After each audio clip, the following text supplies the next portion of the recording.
Hey, what's up, guys? Steve from Step in Session. I just want to do a little makeup video from that disaster last night. My apologies. 3 beers too many. Put it that way. Yeah, on an empty stomach too. So, but you know, I'm regretting it now. Absolutely. But I'm staying hydrated and drinking water now. And, my stomach. And I got the day off, so I'm just taking things as it goes. But anyways, kind of wanted to just do like a little makeup video of something productive. So I did go to culinary school, and I could teach a couple of things, just culinary wise. It's basically how to sharpen a knife. And that's what I want to do right now. Okay, I'm just gonna dive right in. So, turn this camera around. Fuck it. Alright, so that's your wet stone. You do have stones that can be oil based, or this is water based. So you're just basically gonna. I just have like a little container, a spice container, which comes in handy. It does not just for water, but for like other things you can store. Just wash them out thoroughly and use them. One little pantry over here. Garbage I need to take out. So anyways, yeah. So sharpening a knife. Alright, so these are cheap knives. So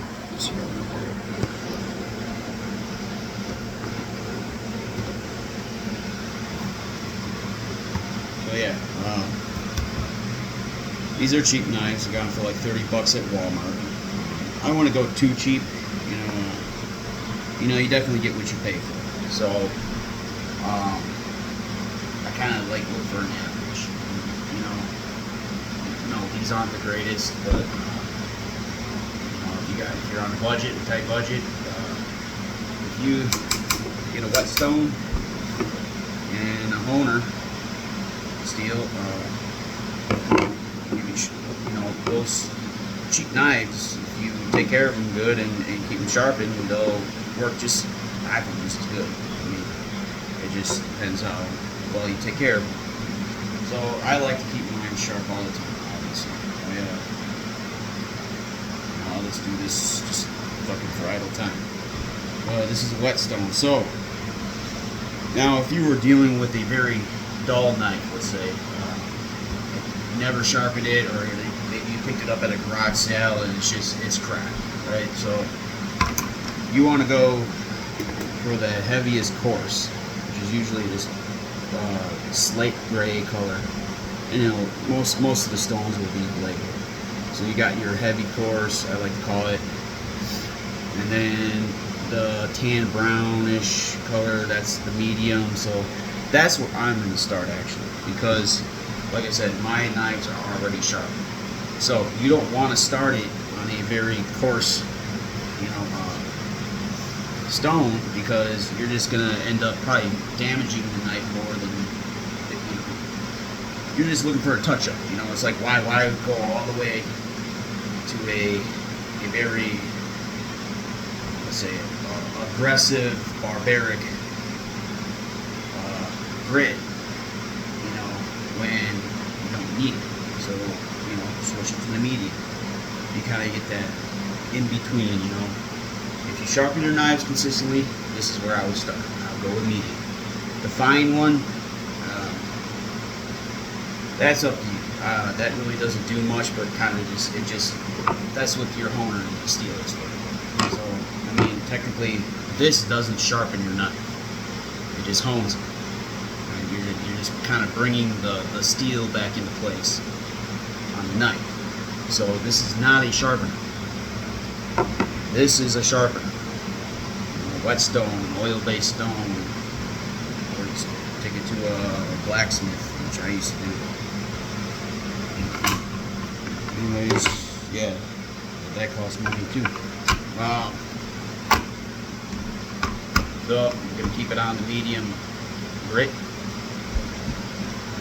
and all you're gonna do is trickle a little water on top, like so. And kind of rub it in, let it soak in. The best thing to do if you buy a brand new whetstone is to soak it in water like for 24 hours or so. You let it all soak in. But yeah, you're looking kind of just let that absorb, and you'll see the stone actually absorbing the water. But yeah, so put in water it up there.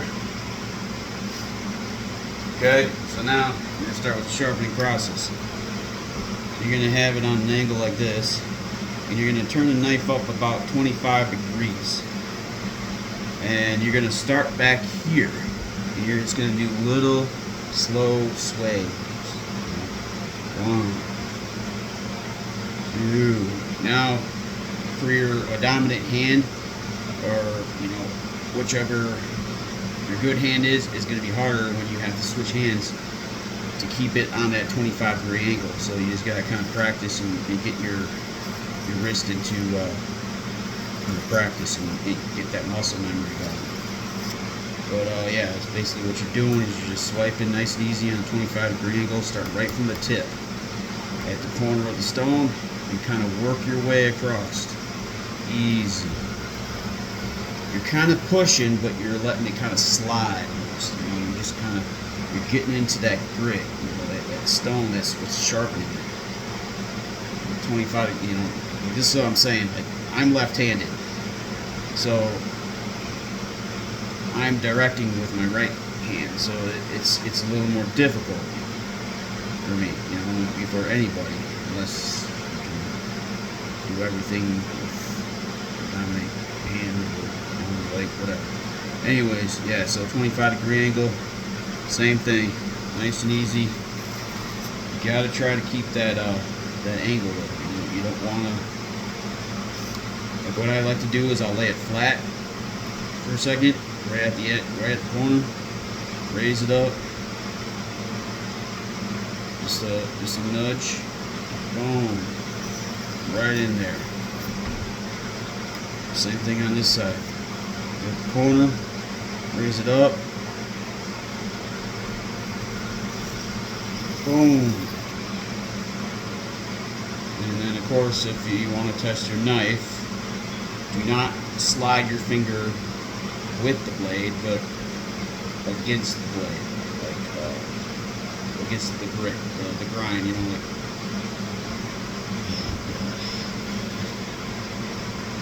It's like tenderizing a piece of meat. You don't want to go with the grain; you want to go against it. And it will tell you when it starts gripping your thumb pad.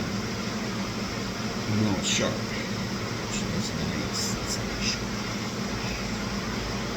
Anyways, that's about it. And then take a towel and just kind of give it a good wipe.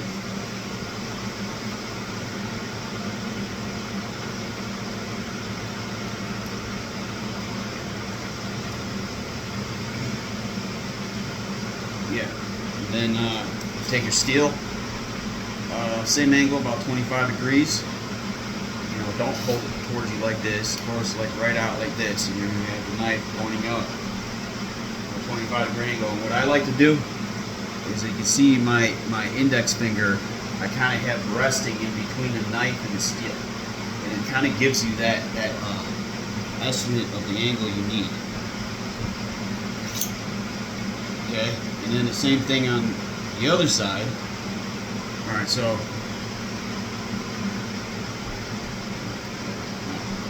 Yeah, so like there's an index finger, kind of, what the fuck I'm talking about. Alright, like that, so looking for your angle, boom, boom, now to the back, on the other side, and you're going to swipe, and I like to use the edge of my thumb, so I hold it, as I'm holding the knife properly, which is you want. This is how you hold a knife. You don't hold a knife like this. You don't hold a knife like this. You hold a knife like this. You want to control that blade. And it gives you more movement and more resistance. Like, I don't know how to fucking explain it, man. You just gotta do it. Alright, so take your steel again. Alright, so I'm going nice easy swipes at a 25-degree angle.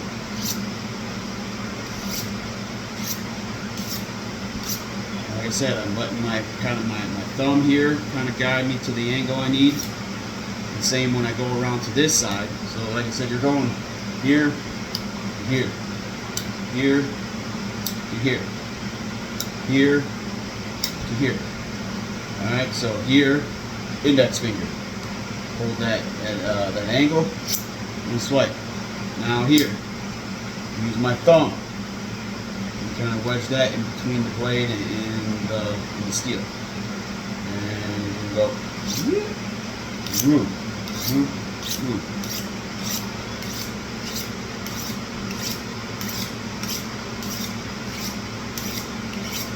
And see right now I'm getting stuck. Try to keep your wrist not too loose. Otherwise you're going to throw off the angle and you're going to just fuck up. You're going to have one sharp. On one side of the knife it will be sharp and on the other it's completely dull. And that's how people get cut. Unbend the knife like that.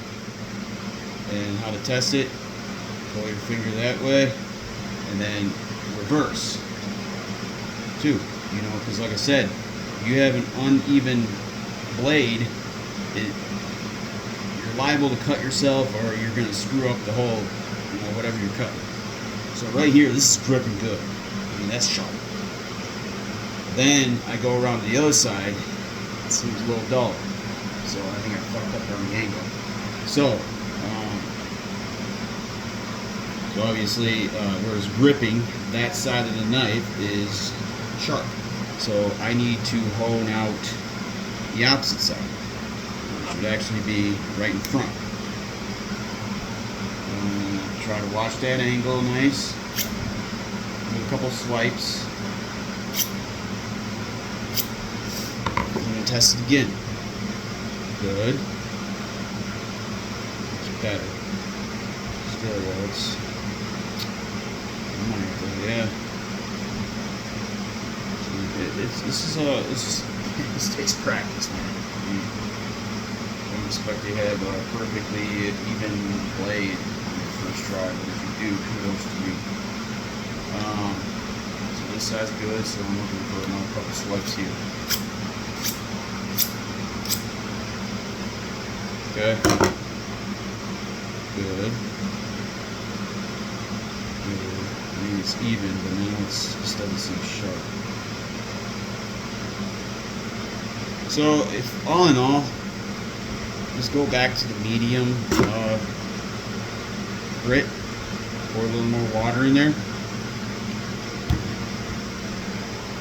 switch it around, working in there, and just do, you know, just it's kind of like touch-up, you know what I mean? Like, you may not always get it perfect on the first shot, so you just go back and tune it up. So we're going for 25-degree angle, about the way. I think that's why I like to start right here, lay it flat, like a quarter-inch up. Make sure you're putting your left arm into it. You don't have to do this fast. See, I already feel a difference right there. You don't have to.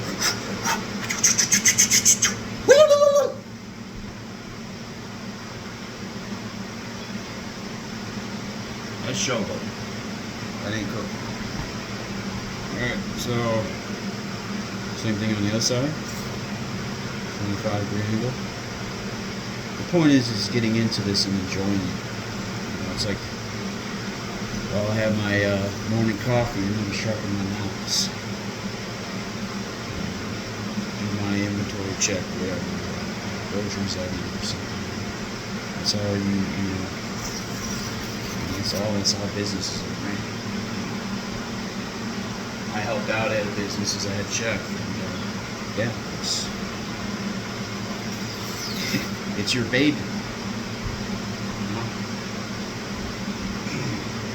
A lot of restaurants or in the food industry, places will go over or go under in the first year.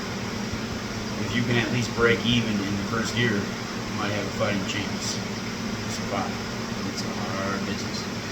And you gotta cater to it, you gotta tend to it, you gotta fucking put a pacifier in that fucker's mouth and rock him to sleep, you know, because sometimes shit just doesn't go the way you planned. So you gotta adapt and improvise. Make shit happen. If you plan on going into the restaurant industry with an attitude of, oh, I'm going to have everything strategically forecasted in my planning of how I'm going to do my station, or how I'm going to run this restaurant, or how I'm going to run this kitchen, hit up. Because shit happens. Unexpected. Out of the blue. What do you do then? You don't have a back, or if you don't have the capability to improvise and adapt to the environment that you're in and think off the top of your head sometimes, you're not going to make it. You're going to hire somebody to do that for you.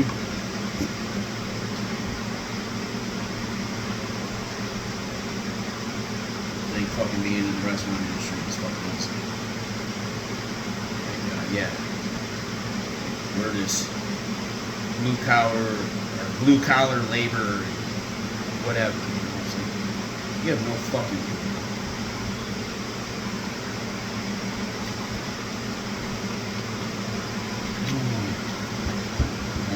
Here I am on a rant rave again. Anyways, get back to work here. So yeah, this feels pretty good actually. Pretty even. So, like I said, start from the beginning. You get white. And you're going to try your honer again. Like I said, index finger. There's that right there. And that should be about 25 angle, give or take. Swipe. Thumb. The other end. A little less than the thumb, because your thumb is a lot thicker than your index finger. So, just be easy on the back side there. And eventually you'll just get comfortable. Your hand will start doing all the work for you. But this is how you get tendonitis and carpal tunnel and that dominant arm, like I do. I actually have to have surgery. I'm supposed to cut open, make an incision right in my wrist here and clean up some crap that's in there, some shit. But my doctor told me the main nerve running from my shoulder blade down to my ring finger is almost severed. Like, the coating around it is shredded.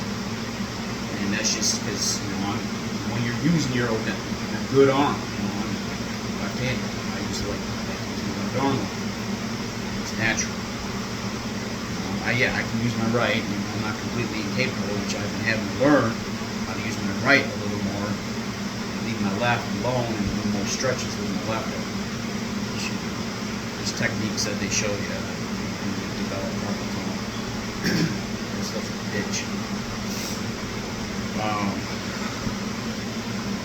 We are getting on track. Well, we're pretty much done, man. That's all I've got to say. That's how you sharpen a knife. Peace out.